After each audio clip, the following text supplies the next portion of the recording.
la hora. Son las 6 de la tarde. Siempre tenemos buenas recomendaciones para ti. En Armonía, inicia espacio publicitario. Conéctate a lo grande con Saitel. Velocidades increíbles de hasta 2 gigas, con instalación gratis y Wi-Fi 6 incluido. Hasta el 50% de descuento en tus primeras facturas de internet, con planes desde 8,93 términos y condiciones. Hola, soy Alfonso Espinosa de los Monteros. Los temporales, los deslaves han sido muy duros, pero créanme que de esta salimos. A todos los comercios y negocios van a salir de esto, se los garantizo, porque Banco del Pacífico tiene un crédito con la mejor tasa, al mejor plazo, pero lo más importante es que no te pide garantía. Levántate, mi pyme, y acércate a cualquier sucursal para conseguir tu crédito. Banco del Pacífico, con la garantía de CFN, sujeto a análisis. Despierta en la era de la velocidad extrema. Con Redecom tendrás la conexión que siempre has soñado. Internet 100% fibra óptica, rápido, estable y siempre disponible para cuando más lo necesitas. Disfruta de una experiencia de navegación sin interrupciones y con la mejor velocidad en todo momento. Nuestro plan Fibra 2 de 400 megas es perfecto para navegar, trabajar, jugar y disfrutar de contenido sin límites. Además, con 2 zonas Wi-Fi gratis. Y para que sea aún más atractivo, te damos el 50% de descuento en tus primeras 6 facturas. Paga solo 12,45. No lo pienses más. Llama ahora al 063-700-540 o al 09-99-32-99-65. Encuéntranos en redes sociales como Redecom. Redecom, te conectamos con el mundo de manera rápida, confiable y siempre disponible. Estamos de vuelta con las canciones que a ti te gustan. Fin de espacio publicitario. Armonía, música a las 24 horas. Las opiniones que se viertan en el siguiente programa son de estricta responsabilidad de quienes las expresan. Radio Armonía no se responsabiliza por dichas expresiones. Un programa de opinión, contenido O, clasificación A y B, apto para todo público, con la vigilancia de una persona adulta. Armonía 94.3 FM, la única con estilo definido, presenta Un Café en Armonía con Rommel Rojas, un programa de opinión, contenido O, clasificación A y B, apto para todo público con vigilancia de una persona adulta. Te acompañamos de regreso a casa, donde guardas las cosas más importantes de tu vida, el tiempo con tu familia, tus primeros pasos, tus primeras palabras y lo que para ti representa el amor familiar. Bajo la conducción del Dr. Rommel Rojas. Bienvenidos. ¿Qué tal, amigos? Muy buenas tardes. Muchísimas gracias por estar en sintonía de Armonía FM en este día jueves 15 de mayo del 2025. Muchísimas gracias a la gente que ya está unida a la señal de Radio Armonía a través de la frecuencia 94.3, 98.1, con cobertura regional toda la Sierra Norte del país. Pero también muchísimas gracias a la gente que no solamente nos escucha, sino también nos ven en Armonía FM Ecuador, www.armoniafm.com, con cobertura mundial. Gracias, queridos amigos, por esa sintonía. Hoy tenemos un invitado especial. Se trata nada más y nada menos que el distinguido escritor cubano Pablo Virgili, que ha aceptado la invitación. Muchísimas gracias. Pablo Virgili Benítez, escritor y maestro. Él es autor de 11 libros en diversos géneros como poesía, cuento y ensayo. Él es miembro correspondiente de la Casa de la Cultura Ecuatoriana, Núcleo de Imbabura. Su narrativa breve aparece publicada en periódicos y revistas de México, Panamá, Ecuador y España. Le doy la bienvenida y le agradezco su presencia aquí en Radio Armonía. Buenas tardes, Pablo. Muy buenas tardes, Rommel, agradeciéndole la invitación. Siempre es un gusto volver a la radio.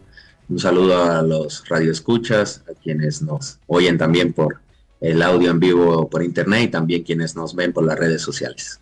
Qué gusto. A los tiempos habíamos coincidido en un evento especial en una unidad educativa de aquí de la ciudad de Otavalo, y ahí habíamos quedado en ver si nos encontramos en una cita donde mediaría el café. Pero Pablito decidió no venir acá a la ciudad de Otavalo porque es muy fría la ciudad, y en eso estamos de acuerdo. Así es que se quedó allá en la ciudad de Ibar. Usted es de de Cuba, querido amigo. Sí es, cubano por nacimiento y ecuatoriano por adopción. Casualmente casual, el sábado 10 de mayo, hace unos días, cumplí 10 años de vida en Ecuador, o sea, un tercio de mi vida ya. He vivido en Ecuador y la he desarrollado, mi segunda patria, mi segundo hogar. Sí, señor, y aquí ha desarrollado también su vena literaria, ¿no? Aquí escribió la mayoría de sus obras literarias y eso es muy importante, que vale la pena resaltar.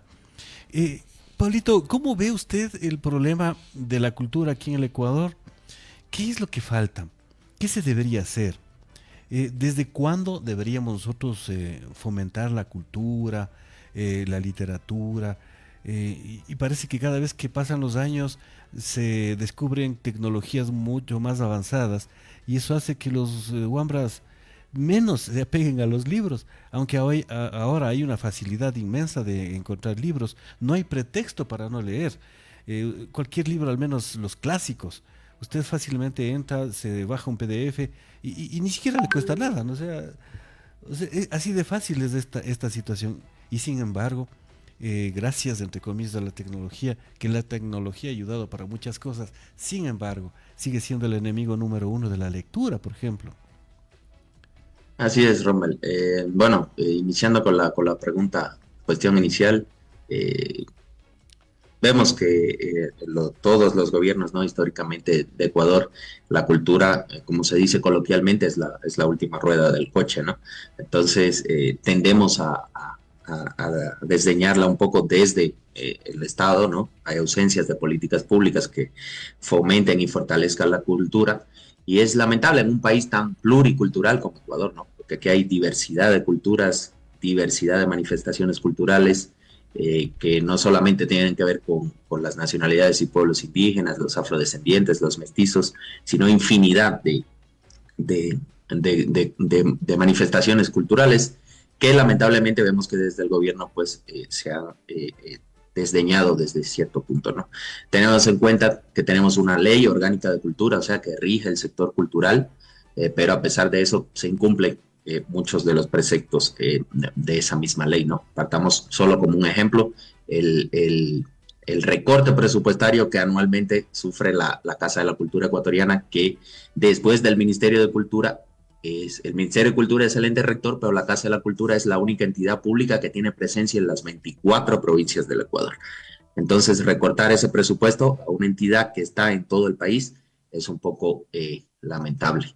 Entonces, yo creo que ese es el primer punto que tenemos que tratar, la ausencia de políticas públicas desde el ente central, el nivel central, hacia la cultura. Y en cuanto al libro, bueno, como comentábamos en la unidad educativa, que en ese conversatorio que tuvimos, si bien la tecnología ha sido un factor que ha como que puesto un cierto muro en el acceso a la lectura, pues obviamente también es un beneficio, ¿no? Porque esa masividad de la información que nos da la tecnología, pues también es un beneficio. Yo creo que no debemos ver a la tecnología como un enemigo, sino más bien como una aliada en el fomento de la lectura. Creo que la cosa va por otro lado, no por la tecnología en sí. Justamente eso es lo que nosotros queremos ver. ¿Qué es lo que deberíamos? ¿Cuál sería ese lado por lo que debe el Estado, las autoridades locales?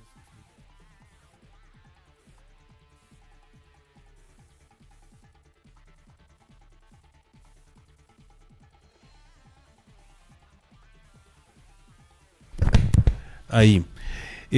¿Cuál sería el camino que nosotros deberíamos tomar para que incluso las autoridades locales, el mismo Estado empiece a enfocarse en la cultura, cómo desarrollar la cultura? O en su defecto, ya que el Estado no toma en cuenta este tipo de cosas, nosotros como individuos, ¿qué deberíamos hacer? Bueno, vamos a decir que ya el Estado desde cierto punto ha tomado algunas acciones que son destacables. Yo tengo aquí en mi mano este documento que se llama Política Nacional de Fomento a la Lectura, la Oralidad y el Acceso al Libro del Ecuador. Correcto. Este es un documento muy interesante que elaboró el Ministerio de Cultura y está trazado en un plan de acción desde el 2024 hasta el 2030.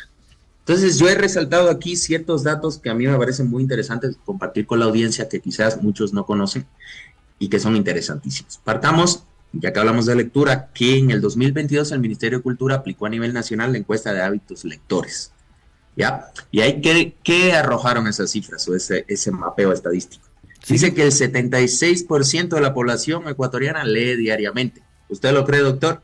Muy complicado que llegue el 76. Sería dichoso si el 16% lo haga, ¿no? Ya, pero eso fue lo que arrojó la encuesta, ¿no? Ya. Dice que el dispositivo de lectura más usado es el celular, 56%, eso es algo más que obvio. Sí, señor. Y el material impreso va en segundo lugar con el 34%, o sea, libros, revistas, demás y demás. El 57% de la población dice que lee libros. Ya, vamos a ver. Y bueno, la cifra que siempre es la más destacada, ¿no? Como promedio al año, cada ecuatoriano lee un libro completo y 2 libros incompletos. Haciendo una estadística, digamos que leen un libro completo y medio libro al año. Dejémoslo en 1.5, ¿ya? Vamos a dejarlo ahí. Otros datos. Dice que el 60% de los niños prefiere leer cuentos. Eso es algo muy lógico, ¿no? Certero, creo yo, muy lógico, porque bueno, los cuentos infantiles son el primer acercamiento a la literatura como tal.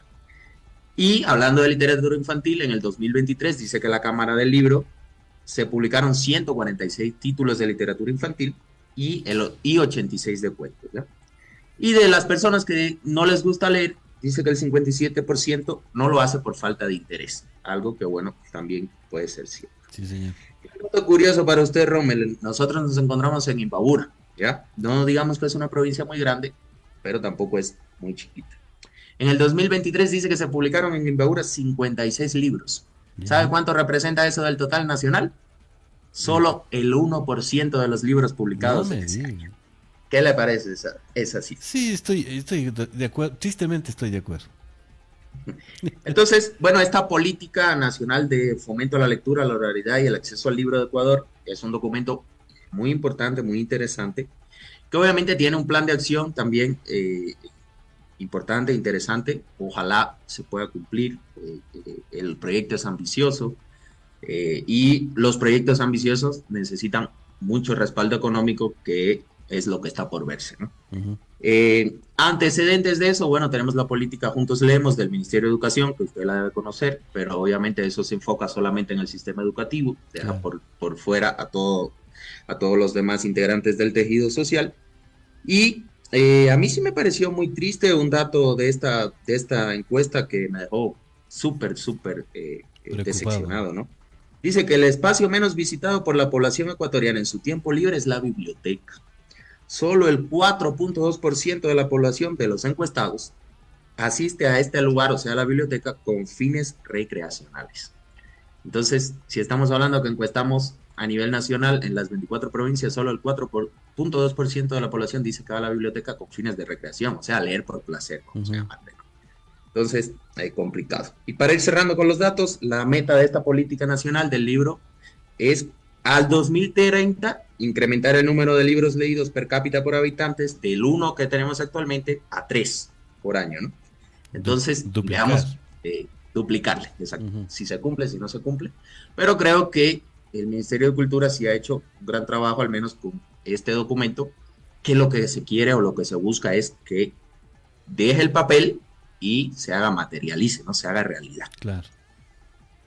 Eso es justamente lo que se quiere, ¿no? Que, bueno, ya se hizo el estudio. Una vez que hemos hecho el estudio, los planos de la casa, ya necesitamos empezar a construir, pues, a conseguir los ladrillos y a conseguir el resto de cosas que necesitamos.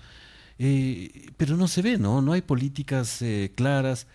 Ayer me dio mucho susto escucharle la posición del señor presidente de la Asamblea, que habló bonito, leyendo, pero que no dijo qué es lo que van a hacer, o sea, cuál es la meta principal de la Asamblea. O sea, habló una retórica medio lógica que se debería esperar por estas ocasiones, pero siempre la política se queda en eso, no dice exactamente qué es lo que va a hacer y cómo lo va a hacer. En cuanto a esto que estamos conversando de la política del libro, necesitamos saber cuándo arranca.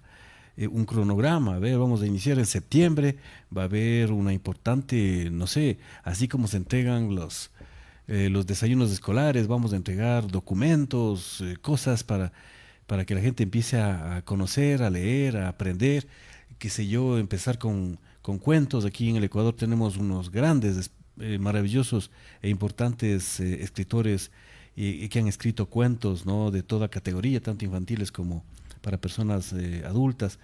Empezar por ahí, no sé, hablar con las áreas de lengua y literatura de todos de los maestros, ¿no?, a nivel educativo, en las universidades, etcétera, etcétera. Pero no se hace nada, no se espera, no se ve nada, absolutamente nada. Es como que ya hice el estudio, aquí están los planos y chao, no ve, como dicen los guambras. O sea, ese es el problema, ¿no? Así es, así es. Entonces, como le decía, esta política ya está desde el año 2004, o sea, ya lleva un año y medio, ya vamos casi al medio año de 2025. Y bueno, creo que lo único que se ha escuchado o he visto por ahí en las noticias es que se han inaugurado a nivel nacional 5 ludobibliotecas, o sea, este concepto de biblioteca con juego, ¿no? Lúdico, lo que en pedagogía conocemos como gamificación, que está bien, es una propuesta interesante, pero de ahí en los otros ejes que tiene la propuesta, como es el incentivo lector, comercialización de libros, un plan de comunicación para dar a ver qué es lo que está haciendo el Ministerio de Cultura con este plan de fomento a la lectura. Entonces, varios objetivos o varios ejes que tiene este documento no se están cumpliendo.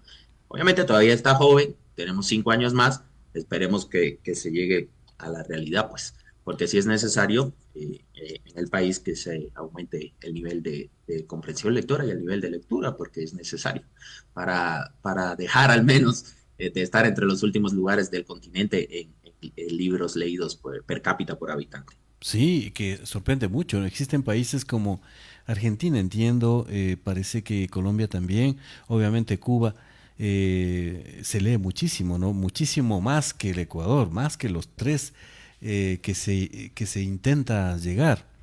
¿Se acuerda que al principio, cuando hubo estos análisis de cuánto leen los ecuatorianos, se hablaba de un medio libro al año, y que afortunadamente, y parece que a propósito de la famosa pandemia, ayudó a subir el índice, ¿no?, el promedio de medio libro a un libro y medio, que no es gran cosa tampoco, ¿no? Pero sin embargo, eso es algo para empezar, ¿no? Así es, así es. Bueno, hablábamos del medio libro al año, estas cifras del año 2012, entonces 10 años demoramos para leer un librito más, o sea, avanzar del medio al 1,5. Qué barbaridad. Esperemos que con esta meta que se plantea el Ministerio de Cultura se reduce, duplicarlo en solo 5 años, ¿no? Es un proyecto ambicioso, pero si se enfoca bien, se puede lograr. Obviamente articulando el trabajo con todos los entes del sector público, la sociedad civil, los pueblos y nacionalidades, porque todos debemos poner nuestro granito de arena para lograr esta meta que al final pues nos va a beneficiar a toda la población en general. Así es, ¿no? Existen pueblos, nacionalidades como la nacionalidad afro, que tiene importantísimos representantes, ¿no?, buenos escritores, y que han demostrado esa valía y esa capacidad intelectual. Hay muchas costumbres, muchas leyendas, muchos cuentos, mucha tradición oral que tienen el resto de nacionalidades. Entiendo yo que hay 14 nacionalidades en el Ecuador, ¿no?, reconocidas oficialmente. La Shuar, Cofanes, Secoya, Tete, etcétera, que tienen mucho que aportar, ¿no?, a la cultura general del Ecuador. Sin embargo, hay cosas que ni la propia nacionalidad entiende o conoce. Por ejemplo, si nosotros le tomamos a un muchacho, un joven de la nacionalidad quichua Otavalo, y le preguntamos leyendas sobre el lechero, sobre la laguna de San Pablo, etcétera, etcétera, poco nos va a responder, no vamos a tener resultados importantes. Que la tradición oral sería la primera y que sería una forma de introducirnos a la literatura, a la parte escrita, etcétera, etcétera. Qué problemático, qué grave. Querido Pablo, ¿no es importante también inmiscuirle directamente a los padres? Porque estoy seguro que usted empezó su amor a la lectura porque tuvo el ejemplo. O sea, no es que usted recibió importantísimos discursos en su colegio, en su escuela, y por eso decidió conocer un poco más de literatura, sino simplemente el maravilloso discurso del ejemplo, ¿no? El papá leyendo el periódico todos los días y ya, suficiente. Claro, claro, de eso habíamos hablado también días anteriores, y yo soy del criterio de que si un niño o un adolescente crece en un hogar donde se lea, obviamente se predique con el ejemplo, va a haber una alta probabilidad de que ese joven o ese niño sea un buen lector. Entonces, sí, obvio que hay que involucrar a los padres de familia en la lectura, porque ahora es más fácil, bueno, ¿sabes qué? Me estás molestando desde bien pequeñitos, toma el video de YouTube, a ver los dibujitos y ya con eso ya no me molestas, ¿no? Entonces, no es más, sería bueno retomar esa costumbre que teníamos hace unas 2 décadas atrás, poco menos, de que, ¿sabes qué? No había tanta tecnología. Bueno, tu papá o tu mamá se sentaba al lado tuyo y te leía un libro, te leía un cuento, ¿no? O al menos los abuelitos se inventaban ellos mismos, pues, historias y te contaban esos saberes. Obviamente la oralidad es fundamental, que también es algo que se ha ido perdiendo con el tiempo, como usted decía. Es triste que un joven de la nacionalidad quichua-tabala no conozca sus propias leyendas. Y eso es lamentable, porque seguramente tiene a sus papás o a sus abuelitos cerca, que seguro dominan esas leyendas. Correcto. Entonces, esa transmisión de conocimiento que tiene que ver con la oralidad, o sea, con el contar, con el hablar, es algo tan primigenio en el ser humano, porque cuando éramos seres primitivos, pues por ahí se dicen los historiadores que uno se juntaban a esos seres anteriores, pues, ¿no?, al lado de la fogata y pues ahí a contar historias. Entonces eso es importante, es fundamental en el desarrollo del ser humano también. ¿Algún plan, por ejemplo, una de las instituciones importantes que tiene cada una de las provincias es la Casa de la Cultura? Usted es miembro de la Casa de la Cultura. Estamos próximos a la reelección, a elecciones, ¿no?, de los directivos de la Casa de la Cultura. Quiero decir con esto, o quiero preguntar, ¿se va a mantener, va a cambiarse las políticas? ¿Hasta qué punto la Casa de la Cultura juega un papel importante en el desarrollo justamente de conservar herencias culturales, herencias literarias y lograr que esa riqueza que se mantiene en la Casa de la Cultura llegar a manos de los muchachos, ¿no?, ya sea por lo menos de escolares, ¿no? Sí. Bueno, sí, como usted dice, en agosto ya tenemos las elecciones de la Casa de la Cultura en todas las provincias, obviamente, y también posteriormente será la de la sede nacional que está sentada en Quito. Obviamente, como decía al inicio, la Casa de la Cultura es la única entidad cultural que tiene presencia en todas las provincias del país, entonces es la que está más cercana al territorio. Y obviamente que se ha hecho un gran trabajo en todos estos años, pero se puede aún mejorar y ampliar esas ideas y esas capacidades.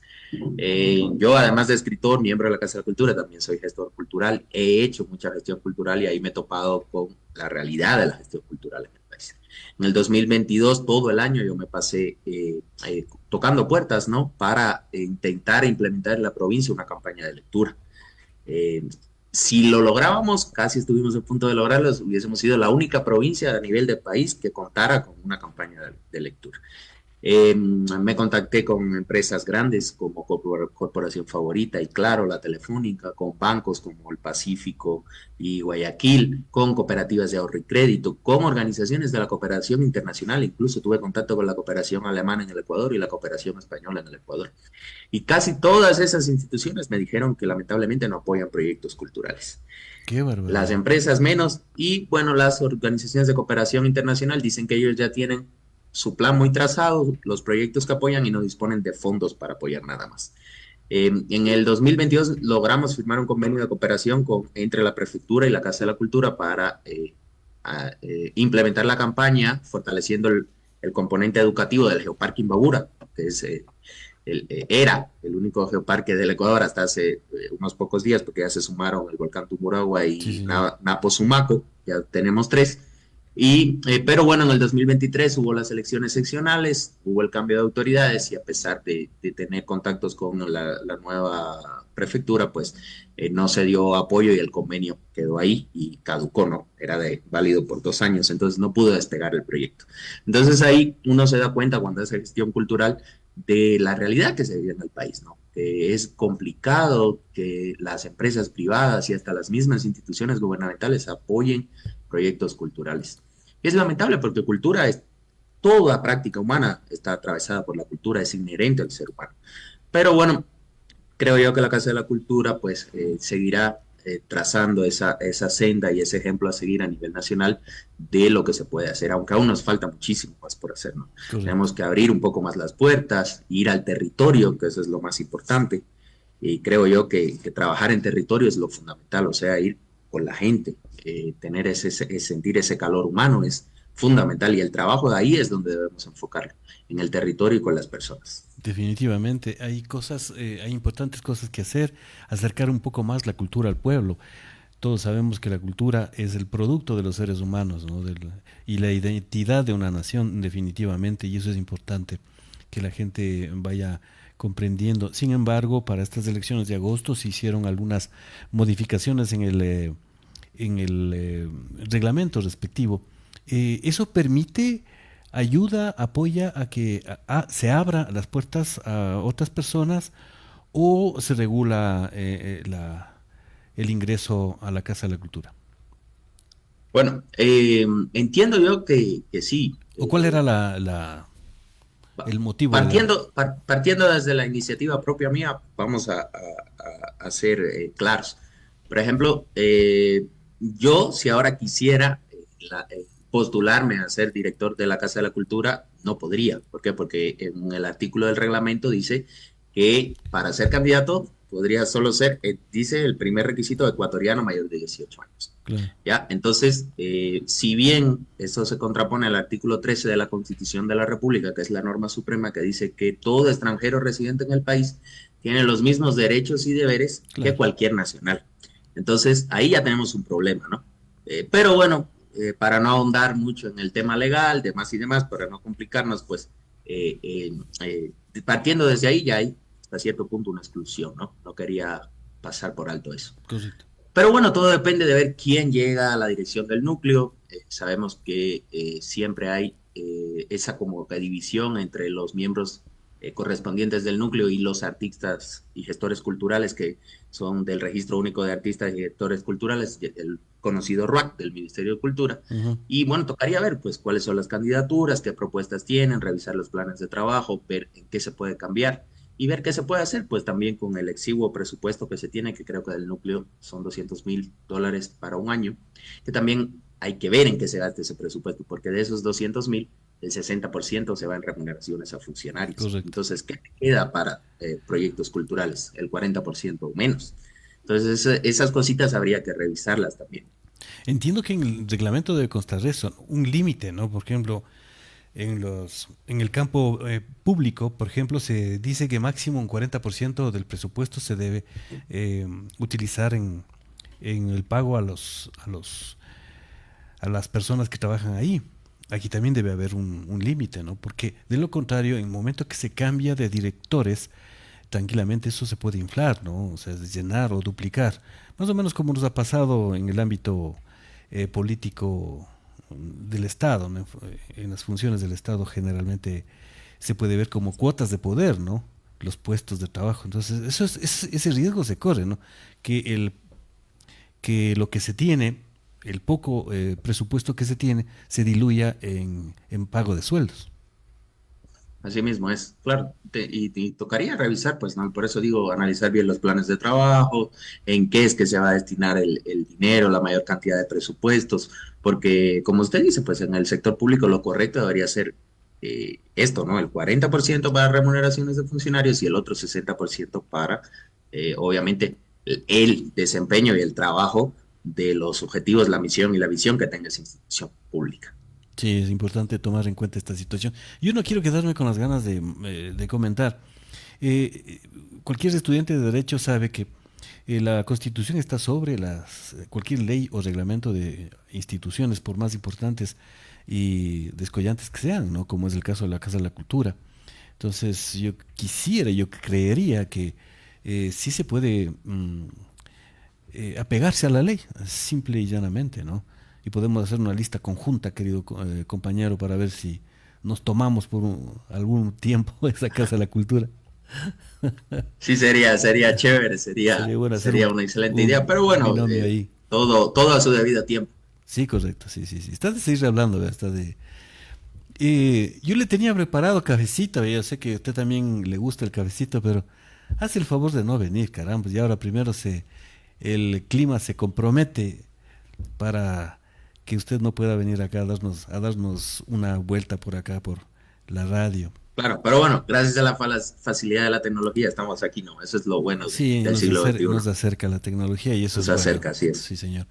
Mi querido Pablo, ¿algún proyecto de escritura, algo que esté haciendo o proyectándose?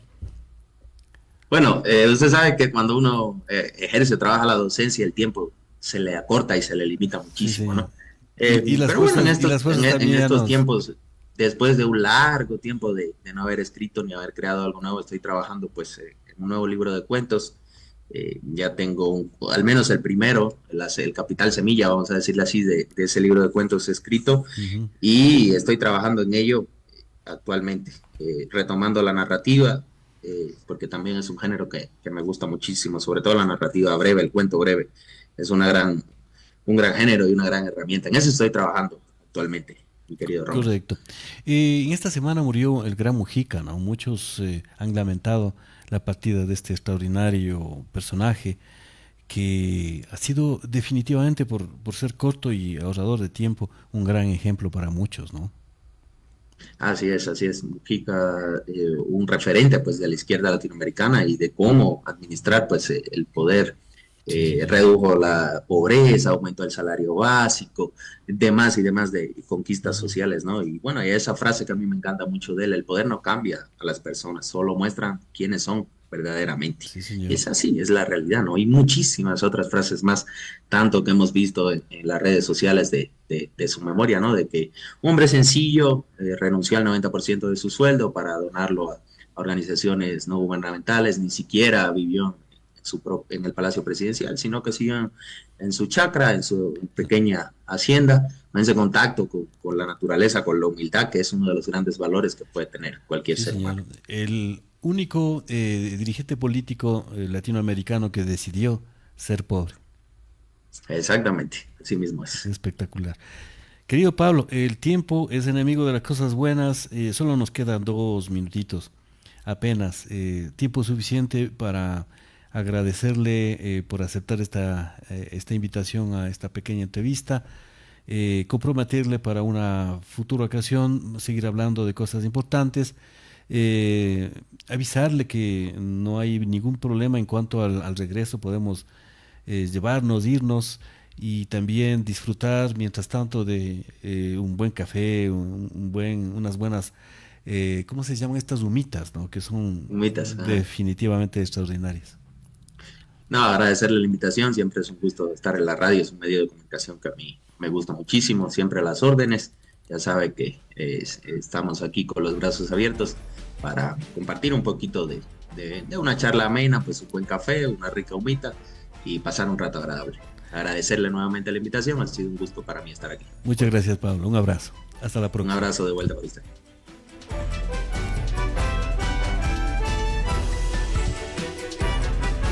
Muy bien, queridos amigos, muchas gracias su atención. Dios mediante, nos vemos el día de mañana a las 6 de la tarde.